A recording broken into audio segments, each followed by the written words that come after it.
এই যে মুরব্বী শাশুড়ি আম্মারা যারা মোটামুটি অর্ধ বয়সে চলে গেছেন, নিজের সন্তানকে বিয়ে দিয়েছেন, ঘরে যে মেয়েটাকে নিয়ে এসছেন এটা কিন্তু আপনার মেয়ে না, এটা কিন্তু অন্যের মেয়ে। আবার আপনার মেয়ে কিন্তু আপনি অন্য ঘরে পাঠিয়েছেন, অর্থাৎ আপনার মেয়ে কিন্তু কারো না কারো বউ।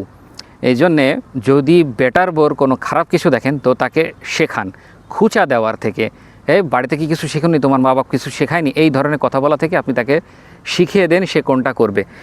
মনে রাখবেন একটা সময় আপনি বুড়া হবেন, আপনার শরীরের চামড়া নরম হয়ে যাবে, ওই দিন আপনি যে ব্যবহারটা এক্সপেক্ট করেন আজকে বেটার বউর সাথে ঠিক সেই ব্যবহারটাই করেন। আজকে বেটার বউর সাথে যদি খারাপ ব্যবহার করেন ওই দিন কিন্তু এর ফেরত পাবেন। যদি বেটার বউ কোনো রকম ধৈর্য ধরে আপনার বাড়ি থেকে যায় তাহলে কিন্তু ওই দিন এই ব্যবহারটা ফেরত পাইবেন। আবার আপনার মেয়েও কিন্তু অন্য ঘরে আছে, মনে রাখবেন আপনার বেটার বউর সাথে আপনি যে ব্যবহারটা করবেন আপনার মেয়ের সাথেও তার শ্বশুরবাড়ির লোকজন ঠিক সেম ব্যবহারটাই করবে।